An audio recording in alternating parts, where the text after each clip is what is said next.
Hello my dear lovely students. तो आप सबको फिर से मेरी online class learning never end से स्वागत है। तो हम लोगों ने पिछले क्लास में क्या पढ़े थे? वाक्य रचना पढ़े थे, राइट। वाक्य क्या है वो हम लोगों ने पढ़े थे और वाक्य के भाग के बारे में भी हम लोगों ने पढ़े थे। तो आज हम पढ़ने जा रहे हैं वाक्य के भेद के बारे में। तो आप सब अपने अपने हिंदी व्याकरण की किताब निकाल लीजिए, उसमें पेज नंबर 17 खोलिएगा ताकि आप लोग अच्छी तरह से देख सकें कि मैं क्या पढ़ा रही हूँ। ठीक है, मैं जो भी पढ़ा रही हूँ अगर आप लोग देखते जाओगे अपने बुक्स में तो इससे काफ़ी आसानी हो जाएगी आप लोगों को समझने के लिए। ठीक, तो वाक्य के भेद पढ़ने से पहले मैं थोड़ी सी पिछले क्लास में क्या पढ़े थे वो थोड़ी सी डिस्कस कर लेती हूँ। हम लोगों ने पढ़े थे वाक्य क्या है। शब्दों का वो सार्थक समूह जिसका अर्थ स्पष्ट हो वो वाक्य कहलाता है। ठीक है, तो हम वाक्य वाक्य किसे कहते हैं? शब्दों का वो सार्थक समूह, ठीक है, जिसका कोई अर्थ हो, स्पष्ट हो, जिसका कोई मतलब हो। तो ऐसे कोई भी वाक्य हो, ऐसे कोई भी सेंटेंस हो तो उसे क्या कहेंगे? वाक्य कहेंगे। और वाक्य के दो भाग होते हैं, एक उद्देश्य और एक विधेय। उद्देश्य को इंग्लिश में सब्जेक्ट कहते हैं और विधेय को प्रेडिकेट कहते हैं। सब्जेक्ट यानी कि उद्देश्य, जिसके बारे में बात कही जाती है वो उद्देश्य कहलाता है। और विधेय किसे कहते हैं? उद्देश्य के बारे में जो बात कही जाती है वो विधेय कहलाता है। यानी कि अगर हम उद्देश्य के बारे में बात करें, सब्जेक्ट के बारे में बात करें तो विधेय होंगे। ठीक, तो अब हम बात करेंगे वाक्य के भेद के बारे में। सबसे पहली बात, वाक्य के दो भेद होते हैं, एक रचना के आधार पर और एक अर्थ के आधार पर। तो हम पहले बात करने जा रहे हैं रचना के आधार पर। तो रचना के आधार पर वाक्य के तीन भेद होते हैं। ठीक, सरल वाक्य, संयुक्त वाक्य और मिश्र वाक्य। चलिए देखते हैं इनके बारे में क्या लिखा है। पहला हम पढ़ते हैं सरल वाक्य के बारे में। सरल यानी कि आसान।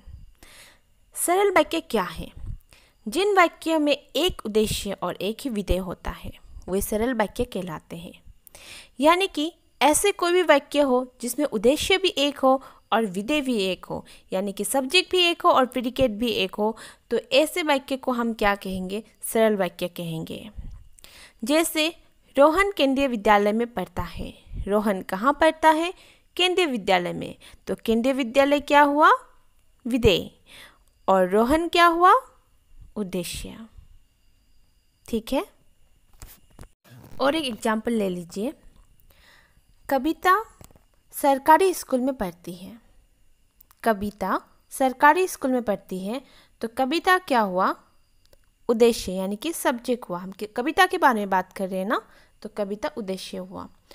और सरकारी स्कूल में पढ़ती है वो हो गया आपका विधेय यानी कि प्रेडिकेट। समझ गया? तो अब बात करते हैं संयुक्त वाक्य के बारे में। जो वाक्य योजक चिन्हों की सहायता से दो वाक्य को जोड़कर बने हो वे संयुक्त वाक्य कहलाते हैं। जैसे मामी चाय बना रही है और पापा क्षमासर पत्र पढ़ रहे हैं। यानी कि ऐसे कोई वाक्य हो जो दो वाक्य को जोड़ता हो, तो ऐसे वाक्य को हम क्या कहेंगे? संयुक्त वाक्य कहेंगे। पर उसमें भी एक बात है, कैसे जोड़ता है वो वाक्य। ठीक है, तो जैसे यहाँ पे एग्जाम्पल दिए गए हैं, मामी चाय बना रही है और पापा क्षमासर पत्र पढ़ रहे हैं। तो एक वाक्य हो गया मामी चाय बना रही है और दूसरा हो गया पापा समाचार पत्र पढ़ रहे हैं। पर इसमें योजक चिन्ह कौन सा है? योजक चिन्ह है और, क्योंकि यहाँ पे और लगाया गया है। तो ऐसे कोई शब्द अगर लगाया जाए तो आपको पता लग जाएंगे कि ये संयुक्त वाक्य है। ठीक है, और एक उदाहरण ले लीजिए। ठीक है, रोहन खेल रहा है और राम पढ़ रहा है। तो इसमें संयुक्त वाक्य कैसे है हुआ? क्योंकि यहाँ पे और चिन्ह लगाए गए हैं। योजक चिन्ह कौन से है? और। ठीक, समझ गया? तो अब बात करते हैं हम मिश्र वाक्य के बारे में। जिन वाक्यों में एक वाक्य प्रधान हो तथा एक या एक से अधिक वाक्य उस पर निर्भर हो, वे वाक्य क्या कहलाते हैं? मिश्र वाक्य। जैसे वो कपड़े बहुत सुंदर है जो मैंने कल खरीदे थे। यहाँ पर प्रधान वाक्य हुआ वो कपड़े बहुत सुंदर है और दूसरा वाक्य हुआ मैंने कल खरीदे थे। इसमें योजक जो चिन्ह है वो लगाए गए हैं जो। यहाँ पर क्यों प्रधान वाक्य वो कपड़े बहुत सुंदर है हो गया?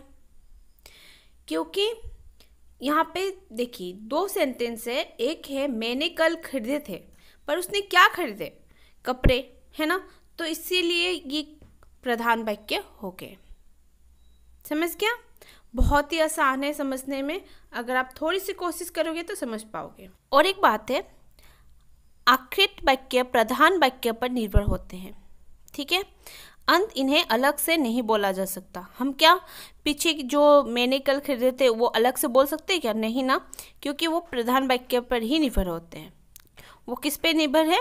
वो कपड़े बहुत सुंदर है, उसी पे निर्भर होके वो बोला गया है, ठीक है? तो इसीलिए प्रधान वाक्य अपने आप में पूरे होते हैं, अंत इन्हें अलग से बोला जा सकता है। हम चाहे तो प्रधान वाक्य को अलग से बोल सकते हैं क्योंकि ये पूरे हैं। अभी आप लोगों को समझ में आ गया सरल वाक्य क्या है, संयुक्त वाक्य क्या है और मिश्र वाक्य क्या है, ठीक है? तो अभी हम आगे पढ़ते हैं अर्थ के आधार पर। अर्थ के आधार पर वाक्य के 8 भेद होते हैं। कितने भेद होते हैं? 8 भेद। वो क्या क्या है? चलिए पढ़ते हैं। विधानवाचक वाक्य नंबर 1। नंबर 2 निषेधवाचक वाक्य। 3 प्रश्नवाचक वाक्य। 4 आज्ञावाचक वाक्य। 5 इच्छावाचक वाक्य। 6 संकेतवाचक वाक्य। 7 संदेहवाचक वाक्य। 8 विस्मयादि बोधक वाक्य। चलिए अब इनके बारे में एक एक करके जानते हैं। पहला हम जानेंगे विधानवाचक वाक्य के बारे में। विधानवाचक वाक्य में किसी व्यक्ति, वस्तु या स्थान के बारे में सामान्य बात कही जाती है। यानी कि अगर ऐसे वाक्य जिसमें किसी व्यक्ति का जिक्र हो या वस्तु या स्थान का जिक्र हो, वो भी सामान्य तौर पर यानी कि सामान्य में, तो ऐसे वाक्य को हम क्या कहेंगे? ऐसे सेंटेंस को हम क्या कहेंगे? विधानवाचक वाक्य कहेंगे। जैसे गर्म हवा चल रही है, ये काफ़ी सामान्य बात है कि गर्म हवा चल रही है, बहुत आसानी से बोली भी जा रही है और सामान्य भी है, तो इसे हम क्या कहेंगे? विधानवाचक वाक्य कहेंगे। ठीक उसी तरह कविता बाजार जा रही है, तो ये भी एक सामान्य बात है, ठीक है, क्योंकि इसमें व्यक्ति के बारे में जिक्र की गई है ना? तो ये हो गया आपका विधानवाचक वाक्य। अब बात करते हैं निषेधवाचक वाक्य के बारे में। निषेध मतलब मना करना किसी विशेष को, ठीक है? तो इसीलिए इसे निषेधवाचक वाक्य कहते हैं, क्योंकि ये जो वाक्य है उसमें मना किया जाता है। चलिए आगे बढ़ते हैं। निषेधवाचक वाक्य किसी काम के न होने के बारे में बताते हैं। मैंने आपको कहा था कोई भी ऐसा चीज़ है जिसे मना किया जा रहा है या वो काम नहीं होगा, तो ऐसे वाक्य को हम निषेधवाचक वाक्य कहते हैं। जैसे कि मुझे खाना नहीं खाना है या फिर मुझे स्कूल नहीं जाना है, तो ये सारे वाक्य में नहीं जो शब्द लगा रहे हैं यानी कि वो निषेध कर रहे या मना कर रहे हैं, तो इसीलिए ये हो गया निषेधवाचक वाक्य। फिर एक उदाहरण यहाँ पे दिए गए हैं, मैं आज आगरा नहीं जाऊँगा, यानी कि फिर से वो मना कर रहे हैं आगरा जाने के लिए, तो इसीलिए यहाँ जो नहीं शब्द है तो इसी के कारण ये क्या हो गया? निषेधवाचक वाक्य हो गए। तो चलिए आगे देखते हैं प्रश्नवाचक वाक्य। यानी कि प्रश्न तो आपको पता ही है, जहाँ क्वेश्चन मार्क होते हैं, यानी कि ऐसे कोई वाक्य, ऐसे कोई सेंटेंस जहाँ पे प्रश्न चिन्ह हो या फिर प्रश्न पूछे जा रहे हो, तो ऐसे वाक्य को हम प्रश्नवाचक वाक्य कहते हैं। आपके किताब में यहाँ पे लिखा गया इन वाक्य से प्रश्न पूछने का पता चलता है, उसमें इन नहीं होगा, उसमें जिन होगा, ठीक है? जिन वाक्यों से प्रश्न पूछने का पता चलता है वो क्या है? प्रश्नवाचक वाक्य है। जैसे कि यहाँ पे आपका नाम क्या है, ठीक है? इसमें प्रश्न पूछे गए हैं कि आपका नाम क्या है, इसलिए क्या हो गया? ये प्रश्नवाचक वाक्य हो गए। फिर आप कहाँ रहते हो, ये भी प्रश्न पूछे जा रहे हैं, तो इसीलिए इस वजह से भी ये प्रश्नवाचक वाक्य है। अगर मैं आपको पूछूं आप कौन सी कक्षा में पढ़ते हो, तो मैं आपको क्या कर रही हूँ, प्रश्न पूछ रही हूँ, तो इसीलिए ये क्या हुआ, प्रश्नवाचक वाक्य, यानी कि इसमें क्वेश्चन पूछे जा रहे हैं ना।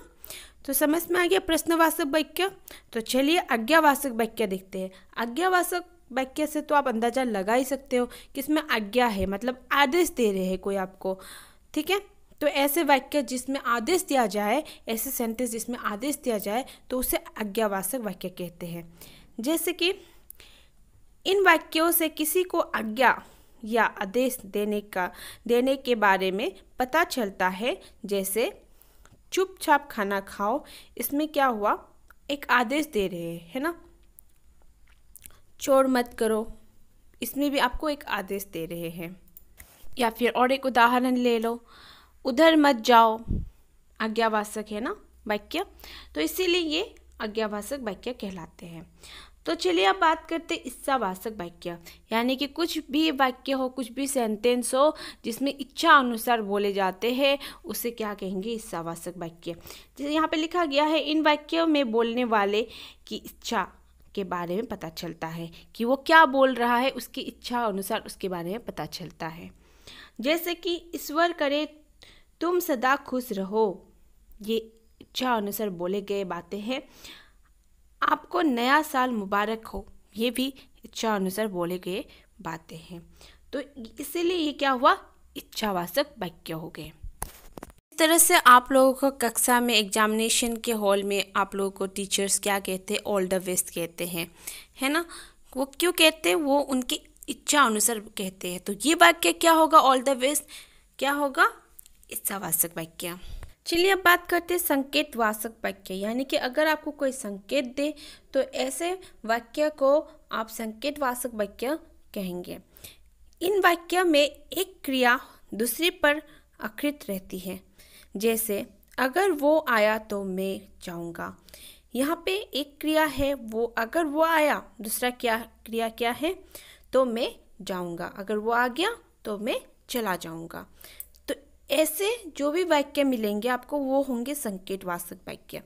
यहाँ पे फिर दूसरा एग्जाम्पल दिए गए हैं, उदाहरण दिए गए हैं। यदि तुम मेहनत करते तो अवश्य पास हो जाते, यदि तुम मेहनत करते तो अवश्य पास हो जाते। ये वाक्य किस पर निर्भर हो रहे हैं, मेहनत पर। मेहनत करते तो अवश्य पास हो जाते, तो इसीलिए ये क्या हुआ, संकेतवाचक वाक्य हो गया। और एक उदाहरण ले लीजिए, यदि तुम कल आते तो तुम्हारा काम हो जाता, है ना। तो ये क्या हुआ, किस पे निर्भर है, अगर तुम कल आते तो तुम्हारा काम हो जाता, तो उस पे निर्भर है, तो इसीलिए हुआ ये संकेतवाचक वाक्य। चलिए अब बात करते हैं संदेहवाचक वाक्य। संदेह यानी कि कुछ संदेह होना, समझ में आ गया होगा आप लोगों को। संदेह मुझे ये हो भी सकता है, नहीं भी हो सकता, मुझे इसमें संदेह है, तो ऐसे वाक्य को क्या कहेंगे, आप संदेहवाचक वाक्य कहेंगे। ये वाक्य क्रिया के बारे में संदेह प्रकट करते हैं। कौन से वाक्य क्रिया के बारे में संदेह प्रकट करते हैं, संदेहवाचक वाक्य। जैसे लगता है कोई वहाँ खड़ा है, वो श्योर नहीं है कि वहाँ पे कोई खड़ा है, मगर उसको लग रहा है कि वहाँ पे कोई खड़ा है, यानी कि उसको संदेह है, तो इसीलिए ये हो गया संदेहवाचक वाक्य। दूसरा उदाहरण है, शायद मैं कल कश्मीर जाऊं। उस श्योर नहीं है कि वो कश्मीर कल जाएगा या नहीं, पर वो कह रहे हैं कि शायद, इसलिए शायद लगाया गया है, तो इसीलिए ये हो गया संदेहवाचक वाक्य। चलिए अब बात करते हैं विस्मय आदि बोधक वाक्य। ये वाक्य हर्ष, शोक, घृणा, विस्मय आदि का भाव प्रकट करते हैं। कौन से उसके भाव प्रकट करते हैं, हर्ष के, शोक के, घृणा, विस्मय आदि के भाव प्रकट करते हैं। तो ऐसे वाक्य को हम क्या कहेंगे, ऐसे सेंटेंस को हम विस्मय आदि बोधक कहेंगे। उदाहरण दिए गए हैं यहाँ पे, छी कितना गंदा व्यक्ति है, इसमें विस्मय आदि बोधक हो गए हैं ना, कौन से, छी, तो इसीलिए ये वाक्य क्या हुआ, विस्मय आदि बोधक। फिर दूसरा उदाहरण है, वाह कितना सुंदर बच्चा है, यहाँ पे वाह जो शब्द के कारण ये हो गया विस्मय आदि बोधक, ठीक है। चलिए आप लोगों का वाक्य के भेद के बारे में अच्छी तरह से जानकारी मिल गई होंगे। तो वाक्य रचना में हम लोगों ने क्या क्या पढ़ा, वाक्य क्या है, फिर हम लोगों ने पढ़ा वाक्य के भाग जो दो होते हैं, एक उद्देश्य और एक विधेय। फिर इन लोग उद्देश्य और विधेय के बारे में हम लोगों ने पढ़ा।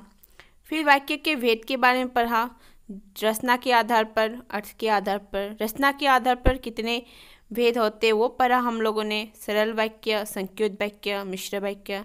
फिर हम लोगों ने पढ़ा अर्थ के आधार पर कितने भेद होते हैं, विधानवाचक वाक्य, निषेधवाचक वाक्य, प्रश्नवाचक वाक्य, आज्ञावाचक वाक्य, इच्छावाचक वाक्य, संकेतवाचक वाक्य, संदेहवाचक वाक्य और विस्मयादिबोधक वाक्य। तो इन 8 के बारे में हम लोगों ने पूरी अच्छी तरह से जानकारी ले ली है। तो हमारे वाक्य रचना हो गई कंप्लीट। हम लोगों ने बहुत कुछ जान लिया वाक्य रचना के बारे में, है ना। चलिए अब डिस्कस करते कुछ प्रश्न उत्तर। निम्नलिखित प्रश्नों के उत्तर दीजिए। इनमें से जो भी प्रश्न पूछे गए हैं उनका उत्तर आपको लिखना है। आपकी मामी आपसे विद्यालय जाने के लिए क्यों कहती है? ये वाक्य का कौन सा भेद है? बताइए। ये वाक्य का कौन सा भेद होगा? प्रश्नवाचक वाक्य होगा, है ना, क्योंकि इसमें प्रश्न पूछे गए हैं। कोई 2 योजक शब्द लिखिए। आपको कोई भी 2 योजक शब्द लिखना है, वो है और जो, बस इसको लिखना होगा आपको। प्रश्न 3, छी कितना गंदा व्यक्ति है। यह वाक्य का कौन सा भेद है? हमने आपको लास्ट में पढ़ाया थे कि छी, वाह, घृणा ये सारे शब्द होंगे तो क्या होगा? वो विस्मयादि बोधक वाक्य होंगे। दूसरा प्रश्न, वाक्य किसे कहते हैं? ये मैं आप लोग को बार बार बढ़ा रही हूँ। वाक्य किसे कहते हैं इसको आपको खुद लिखना होगा। वाक्य के कितने अंग होते हैं? उदाहरण सहित स्पष्ट कीजिए। वाक्य के कितने अंग हैं वो भी मैंने पढ़ाया है आपको आगे के कक्षा में, तो आप भी इसे भी खुद लिखेंगे। और नीचे प्रश्न का सही शब्द सुनकर रिक्त स्थान भरिए। आपको यहाँ पे जो भी सही शब्द है उसे भरना होगा। नंबर 1, वाक्य के 2 अंग होते हैं। क्या क्या होते हैं वो आप लोग भरोगे खुद। जिन वाक्य में एक उद्देश्य और एक ही विधेय होता है वो क्या कहलाते हैं? इसे भी आप खुद करोगे। नंबर 3, वाक्य किसी काम के न होने के बारे में बताते हैं, तो वो कौन से वाक्य है वो भी आप खुद लिखोगे। प्रश्न ग, निम्नलिखित वाक्यों में उद्देश्य और विधेय छाट कर लिखिए। इसमें आपको उद्देश्य कौन सा है और विधेय कौन सा है वो छाट कर लिखना है। जैसे कि रोहन ने चाय पी, इसमें उद्देश्य कौन सा होगा? रोहन, ठीक है, और विधेय कौन सा होगा? चाय पी, ठीक है। कमल हमारा राष्ट्रीय फूल है, ये आप खुद करोगे। ऊँट ने सारा पानी पी लिया, ये भी आप खुद करोगे।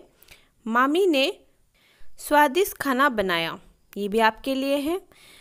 रोहित कल दिल्ली गया था, रोहित क्या होगा वो आप खुद लिखोगे। तो चलिए प्रश्न ग दिखते हैं। अर्थ के आधार पर वाक्यों के उचित भेद पर चिन्ह लगाना है। इसमें आपको जो भी सही है उसमें आपको चिन्ह लगाना है। जैसे कि ईश्वर करे तुम सदा खुश रहो, ये इच्छावाचक होगा या विधानवाचक? ये इच्छावाचक होगा। और बाकी के आप खुद करोगे। मैं आज आगरा नहीं जाऊंगा, संकेतवाचक और निषेधवाचक। आपका क्या नाम है? प्रश्नवाचक, इच्छावाचक। शायद मैं कल कश्मीर जाऊं, निषेधवाचक और संदेहवाचक। तो इसे आपको करना है, मैंने थोड़ी थोड़ी बता दिया है। तो आज के लिए इतना ही। आप लोगों को समझ में आ गया अच्छी तरह से। शायद अगर कहीं कुछ संदेह है, कुछ नहीं समझ में आ रहा है तो पूछ सकते हो। तो childrens take cares and thank you.